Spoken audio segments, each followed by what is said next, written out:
These are the lines. Give me 2 of those.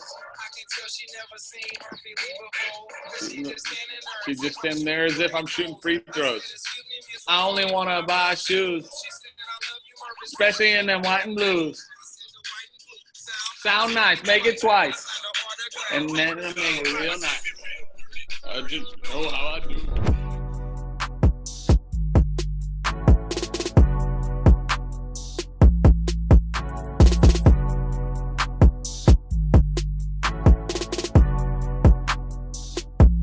Pickle. We got Pelotero. Pickle. Turn myself into a pickle, Morty. I'm Pickle Rick. Episode 2. Topic number 1. 3-0 pitch controversy. I had made a video with Scott last week about it. We got a whole bunch of kind of subtopics here. So number 1, do you swing 3-0 when your team is up a lot? Zach Davies had an answer saying there's different opinions. If you're in his opinion, make sure your 3-0 pitch is a little bit better. We got Fernando Tatis Jr. apologizing. We got co-founder Brian saying you don't like it, play better. And then Trevor Bauer's response, trying to be like baseball dad, teaching people what to do. So a lot to unpack here. I'll stand by my previous comments on it that if you're still running defensive shifts, if you still get your starters out there, that 3-0 homer grand slam was the nail in the coffin. So I think after that homer, you kind of lay down a little bit and stop, get your foot off the gas, but I don't have a problem with it. You got one of your best relievers in the game. Don't load the bases. Don't groove a 3-0 pitch. Hit a homer. My silence is relatively telling. So the whole concept behind all of this, right? The whole thing, everybody keeps talking about these unwritten rules. There's no such thing as an unwritten rule. It's not even a thing, right? Unwritten rules. The reality of it was 10 years ago, 20 years ago, 30 years ago, if you swung at a 3-0 pitch up 5 in the 7th, 8th, or 9th, the next guy was getting one in the ribs, then probably the guy after that, and then probably the guy after that, until it came back to your turn and you ate crow enough from your teammates for them getting dotted. So the whole premise was there's no rule about when you can swing and when you can't.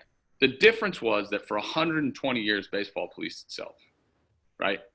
If you were on the other team and you didn't like what the other guys did, somebody was eating one, dude. And that's just the reality of it. What I was explaining to Patrick the other day is whether I have a problem with it or not has nothing to do with the grand scheme of things. It just has, it's literally not, at the end of the day, everybody's just trying to throw their 2 cents in. If you don't like it, play better. If you should have thrown a better 3-0 pitch. It's cool that he swung. It's not cool that he swung. It has nothing to do with anybody's opinion. Over the course of time, and the reason I'm telling you right now why Tatis ended up apologizing, because the older veteran players on his team went up to him like, bro, you can't do that.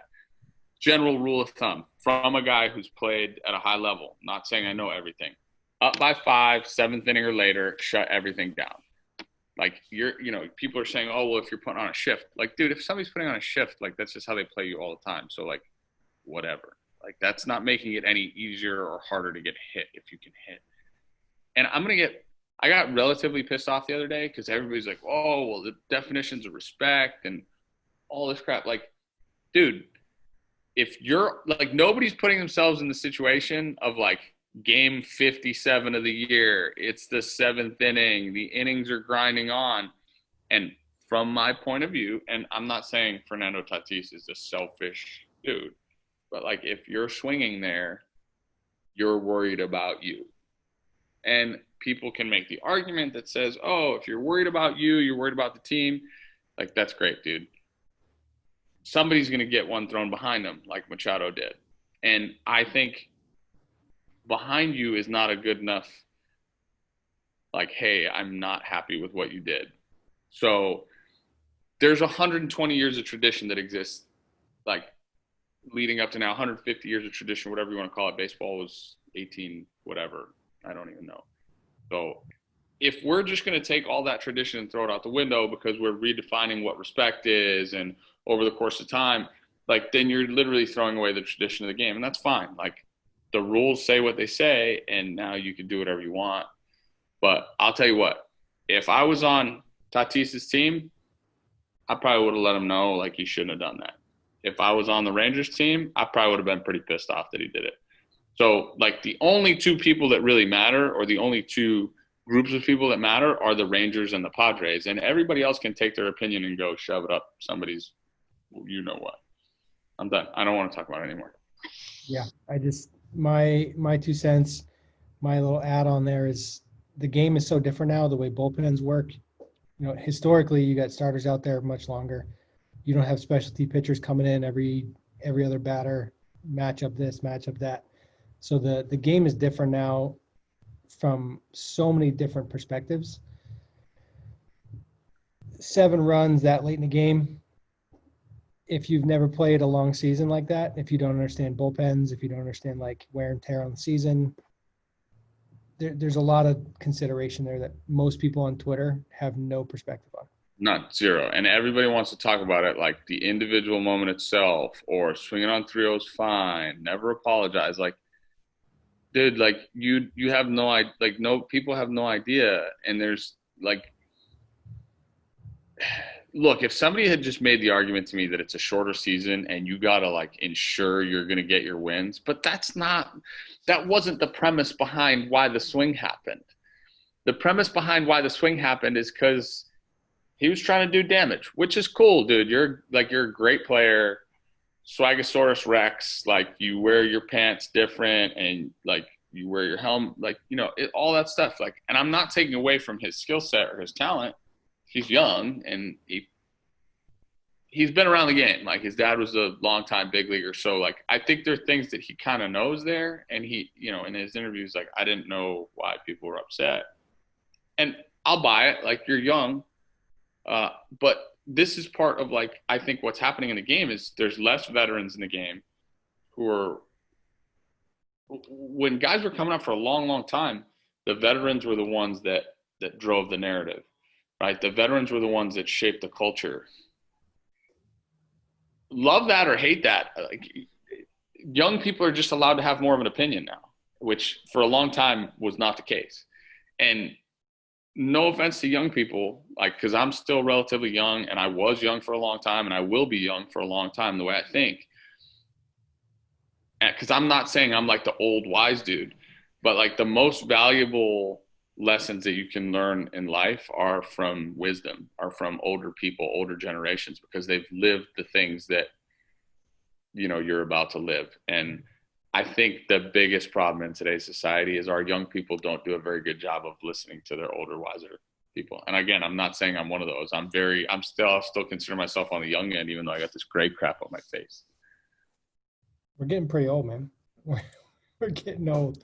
No, I mean, I'll definitely, I feel like I should defer to you, and I will defer to you for most of these opinions because you have way more experience than I do across all levels of baseball. I did play more Division I baseball games than you. That's but true. You have way more of those than me. Way more D1 baseball games than you, but that's about it. More than me. You have more homers, you have more hits, you have more at-bats, you've been in different clubhouses. So, yeah. Yeah, I know you like that. The Chicago White Sox are young and exciting. They got some young dudes that can just swing it. Super, super talented. 4 homers in a row. It's pretty good. I remember the Red Sox did that back in the day. Just it's such a rare thing to have 4 in a row. What are we going to expect from this White Sox team? Are they going to make a playoff push here? Are they for real? It's a random thing, but these guys are pretty talented.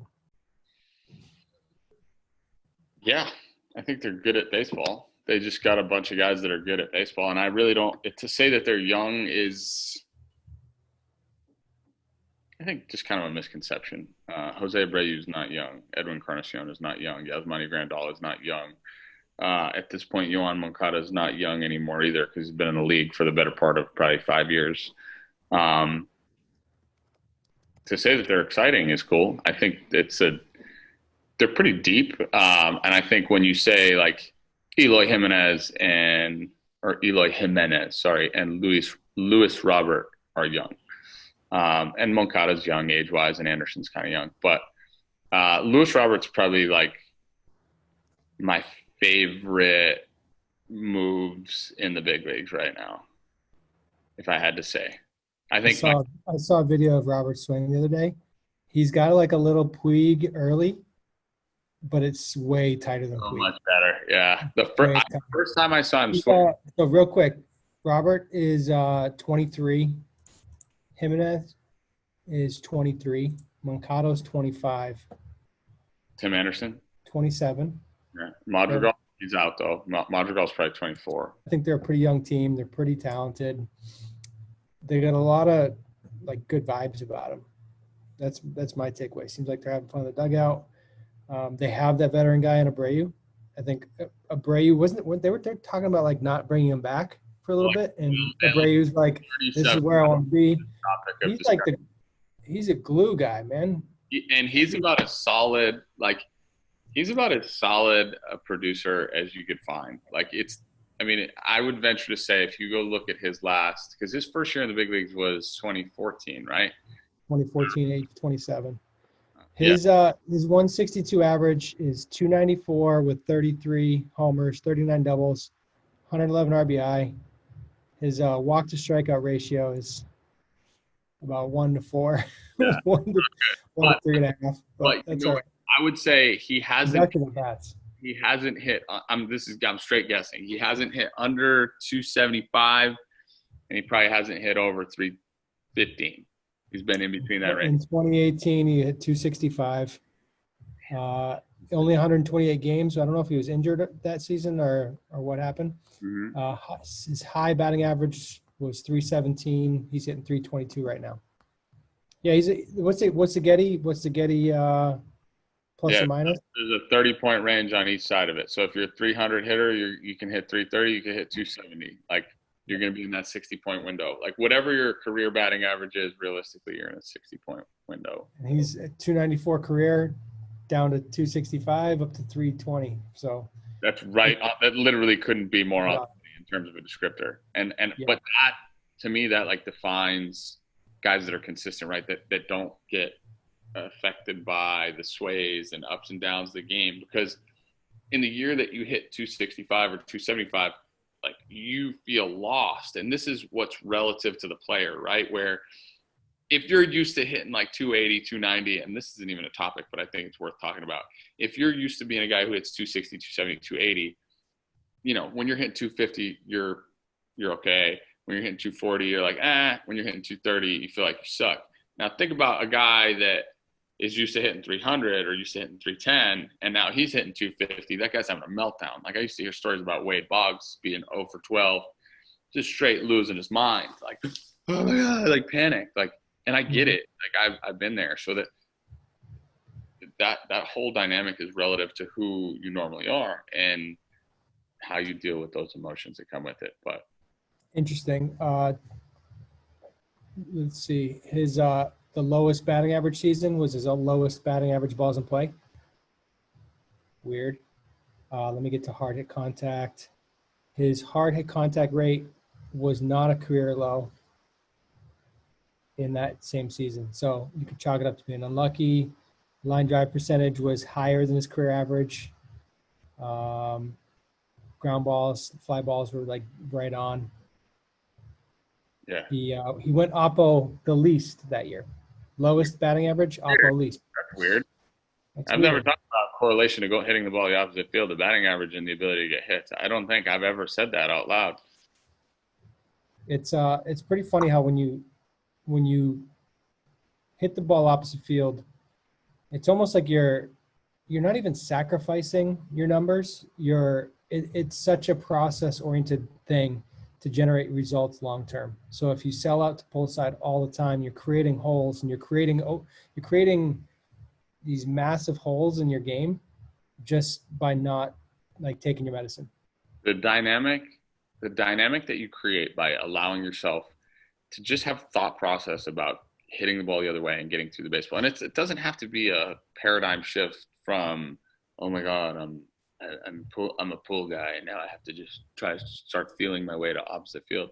That's not it at all. But just the idea and the concepts behind understanding the value of the opposite field gap and understanding when the moments are to pick your spots and let the ball get deep and let the ball travel and really work to get through baseballs. Come hell or high water, whether it's inside, middle, outside with 2 strikes and situations where the game's asking you for it. And the reason why it's so valuable, right? And I think this is the part that everybody misses. When you scratch out your bleeder, float one over the second baseman's head, little duck fart over the first baseman's head, those exist to the opposite field. Because those misses are back, jammed, whatever, right? When you hit the ball the opposite field, you're never like out front, like, reaching out there. Those balls all turn into ground outs to third base and shortstop. The difference between the way you feel starting a game 1 for 1 or 1 for 2 and 0 for 1 and 0 for 2 is monumental. And anybody that's in denial of that is full. I'm going to tell you that right now. So anyway, the point I have is what the ability to get those hits does, then it wholeheartedly affects your impact on getting hits later in the game, whether they're to the pull side or the middle or the out, whatever, it doesn't matter. Because being 1 for 1 allows you that freedom to do better later. Comes back to the whole confident guy, not confident guy. You're 1 for 1, you're feeling good. You're looser. You're more relaxed. You're seeing the ball better. You're not tight. You're not pressing.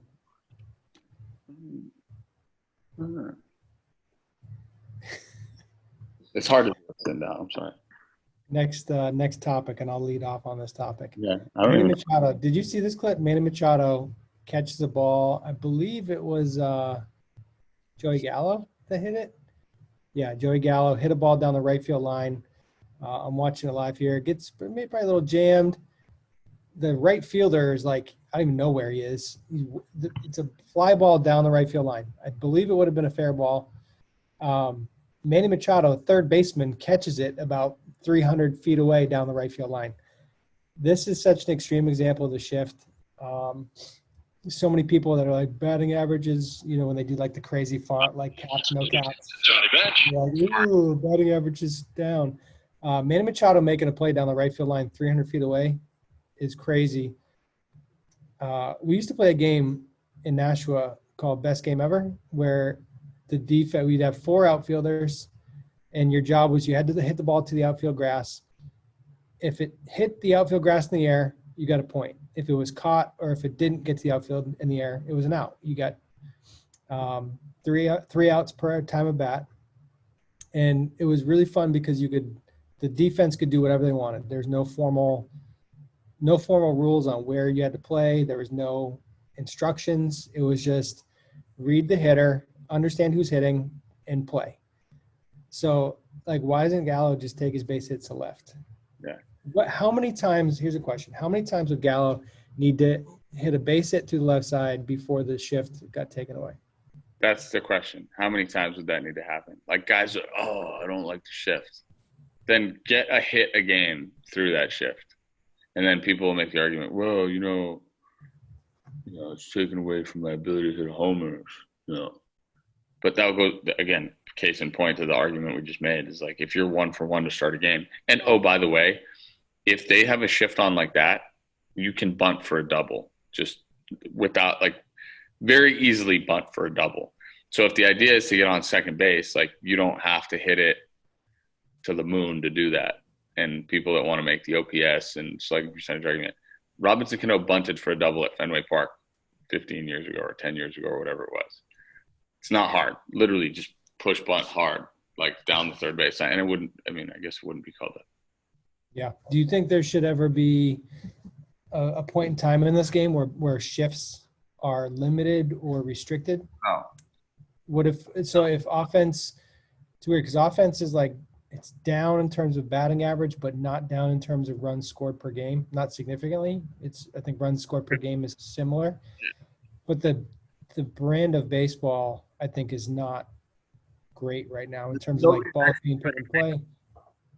Say again? Nobody's actually playing baseball. They're just playing home run derby. Yeah. So when baseball was invented, there weren't rules in place about like where guys can stand, and the metrics that are generated now, the data that's generated now, it says that that's the right thing to do. Like the statistics of the game say this is right in terms of run prevention. But in terms of like spirit of the game and what we're trying to act, like what is happening? It's all predictive analysis. The problem with predictive analysis is it doesn't take into consideration the fact that somebody can counter your predictive analysis. And the problem with the game is nobody's trying to counter the other dude. Like you and I have talked about this 1,000 times over. Like competitive advantage gets built when you're doing something nobody else is, right? When everybody's doing the same stuff, there's no competitive advantage. So, yeah, you know what every team that's getting shifted against should do is go bunt for a double. Like every hitter in the lineup should do it. And if nobody's playing small ball, like another team should just be like, oh, we're going to start playing small ball, because the predictive analysis works based off of like past tendencies and past performance based on things that were actually going on, right? But if you offset all those things, and the argument behind a shift is, okay, why are we playing a shift? Well, this guy has a tendency to hit the ball here at this rate or this percentage, and when he hits it on the ground, he does this. Go change the narrative, bro, so that they can't shift you. Like, I hate baseball right now because nobody's making adjustments. Nobody's making any adjustments. They're just like, oh, this is who the guy is, and, like, this is why he's valuable. What? Go make an adjustment, bro. Like, if they're playing 17 people on the right side of the field, hit the ball to the left. It's not that hard. People that are telling you that it's hard, it's not that hard. Like, it's way easier to take an 0-0 fastball out over the plate where they're trying to throw it anyway, because if they have 17 people on the right side of the field, they're not throwing you fastballs like middle in. Like, they're throwing you balls like out over the plate because they know you pulled the ball with authority. So, like, you're going to get a cookie out over the plate. Just flip it over there a few times and see what happens. Because now you can get them to go do what you want them to do so that you can go back to what you're good at doing. It's not that hard, guys. Like, I don't know why people keep telling me it's hard. Like, you're a professional hitter. Just go hit a ground ball to second base. Or go bunt the ball. Like, go bunt it to third. Like, if you suck at it, go practice it. Like, how is that hard? I completely agree with you. I'm trying to do the counterpoint for the sake of discussion here, but I completely agree with you. This is like the whole play the game argument. Like, play the game. If you don't change and play into the predictive analysis, what are you doing? Yeah. Like, hey, this guy pulls the ball in the 5-hole every single time, so we're going to stick a guy there. Don't pull a ball in the 5-hole. Don't do the same thing that causes the result that they expect you to do. I'm going to shout out Joey Cunha here and throw him under the bus a little bit. Like, you replied to his tweet. Mike Trout struck out on 3 pitches to Kenley Jensen that were all at the top of the zone. He's like, man, Trout's really sticking to his approach. Like, good for him. Bro, the point of baseball is to try to score more points than the other team. Like, in order to do that, that's what winning is called, right? Like, you need to get on base. And you need to move runners over, and the guy needs to go from home plate all the way around the bases, come back and touch home plate. If you take 3 strikes just because they're not in your zone, like, I ain't about that life, dude. Like, we're trying to win here. Like, squad's trying to get it done. Like, and you're just gonna, like, you're taking, like, how about, like, just tomahawk that sun gun, like, down straight into the ground if you need to. Like, put a ball in play. Like, make something happen, bro. Yeah, I had to call Joey out on that one because like, Trout probably thought those pitches were balls. Like, they were all strikes by, like, at least a full baseball, but that's okay. Like, you can't stand there if the tying run is on second with 2 outs for 3 pitches. Like, you can't do it, dude. Like, that ain't okay. What are we talking about? Like, oh, man, like, really sticking to his guns there. Really, stayed his approach. what? You just lost. You lost. What are we talking about? What are we talking? I don't even know. Like, I feel like I'm in the Twilight Zone 80% of the time that I'm alive.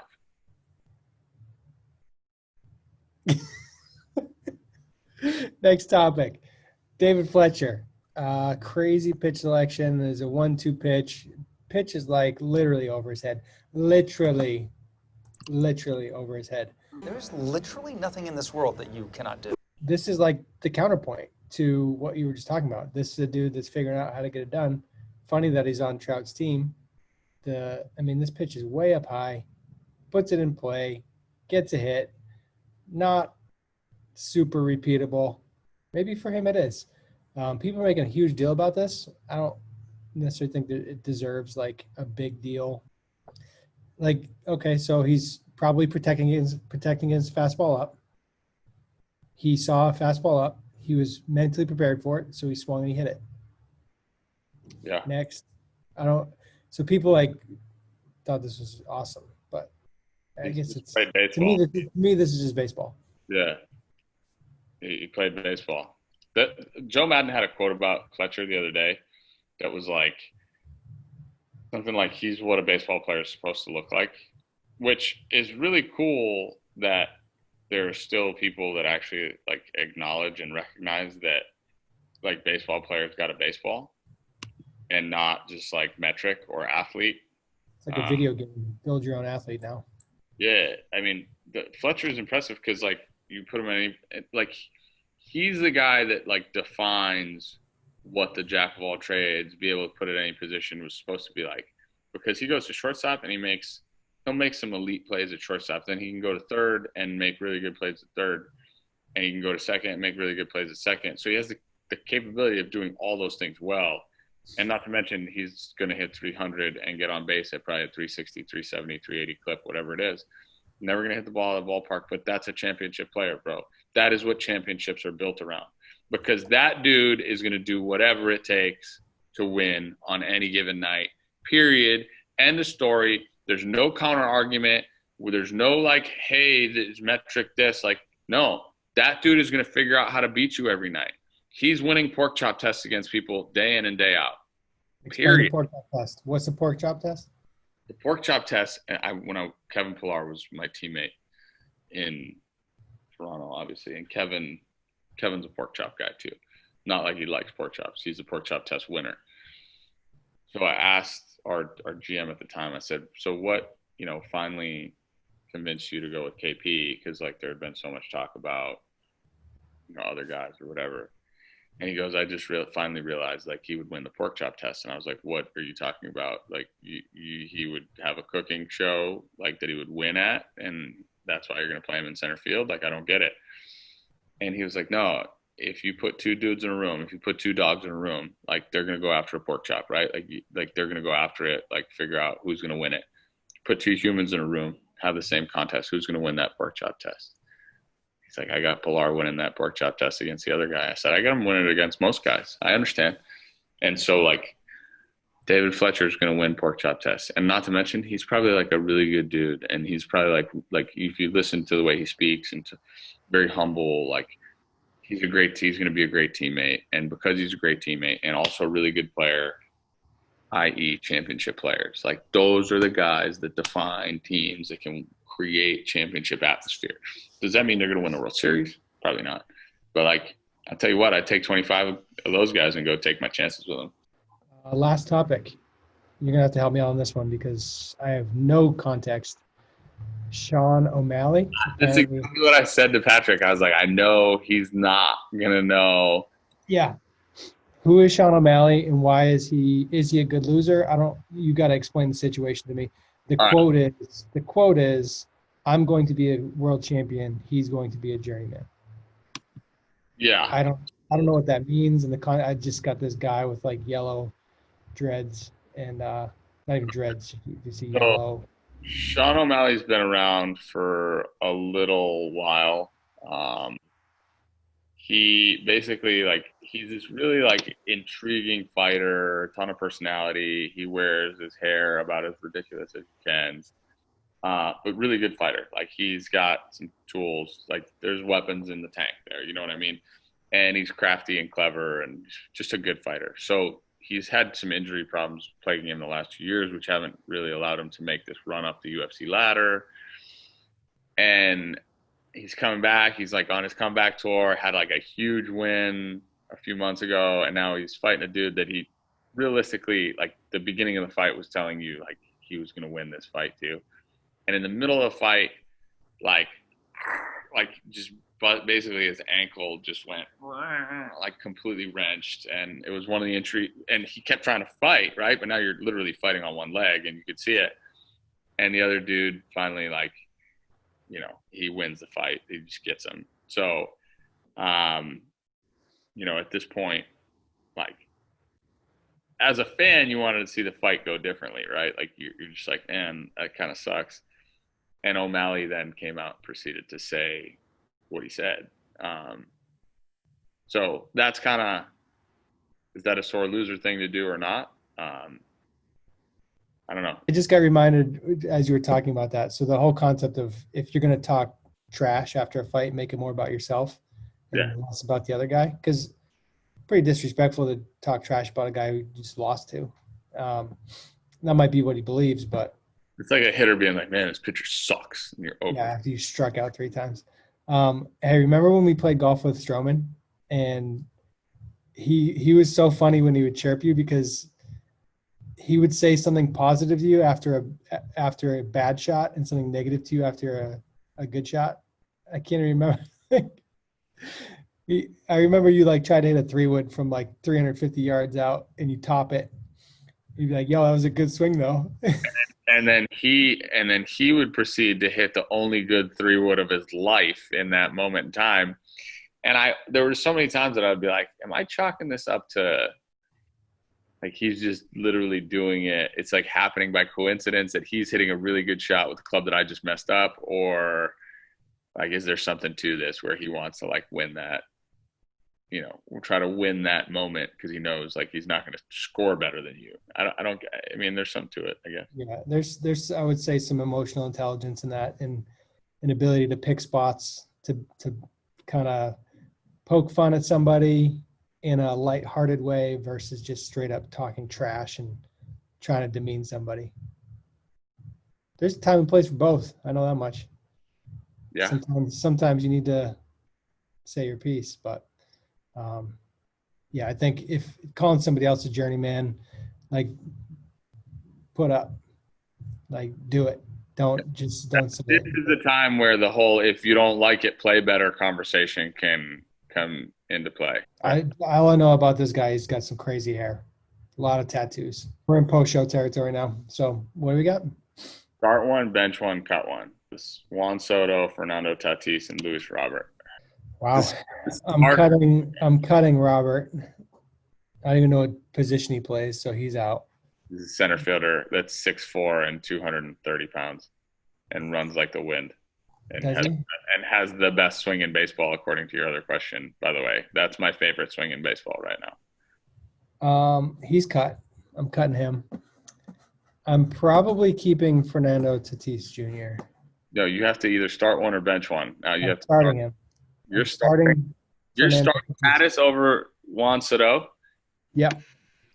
Dude, Juan Soto might be my favorite player. Current, other than myself. You can go ahead and start him.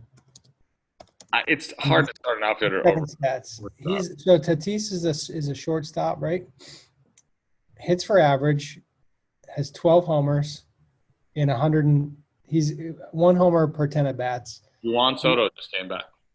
He has 6 bags. Is he younger? Or is Soto younger? Is this like a keeper league situation? What is the context? I'm taking Tatis Jr. He's electric. Soto's probably more steady. Robert. He's probably the best hitter in baseball right now. Juan Soto? He's good. But I think Tatis is – if you look up, like, they showed a graphic of Trout versus Tatis, and Tatis is, like, better in the category through his first, 100 games or something. But Juan Soto. I'm going to call him Juan, too. Soto's really good. Robert's really good. It's a tough one, but I'm starting Tatis Jr. I'm benching Soto, and I'm cutting. You definitely in this game. You definitely have to cut Robert because you just have less. That answer might change in 500 at bats. Yeah, you just have less information. You know what's funny about that game is I think no matter what 3 players you ever put me in the conversation with, I would always be the guy that got cut. Like, David Eckstein, Jamie Carroll, Chris Colabello, you're still cutting me. Like, even though like I'm taller than those guys. Like, is there ever a moment where you're starting me? Like, no, there's never even a moment where you're benching me. If you're like, it'd have to be like a guy that got 4 minutes in the big leagues, and you'd be like, all right, just because I don't recognize that guy's name, I'd probably take Colabello. We need a start bench cut with like guys with less than 1,000 at bats in the big leagues. Make me 2 separate players. Make me the outfielder, Chris Colabello, and make me the first baseman, DH. Outfielder Colabello is cut. I don't even need to see the rest of the list. You're not a good outfielder. I mean, there's no denying that. Like, I'm not trying to fake it and be like, oh yeah, I'm good at the outfield. Like, the hard part about being good at the outfield is like, if you never get to play there in practice, then like it's hard to go into a game and be like, oh my God, there's 14 decks of stadium and backdrop and roofs and guys cut the ball and they slice it and this guy hits knuckleballs. Like, if you don't practice that stuff. I think outfield is tremendously harder than most people realize. When you got like slicing balls, you got balls that'll just carry on you. It's tough to read off the bat quality, like contact quality sometimes. Those lights at those stadiums are pretty bright. I think that wraps it up. Pickle episode number 2, Pelotero Pickle. That's a wrap.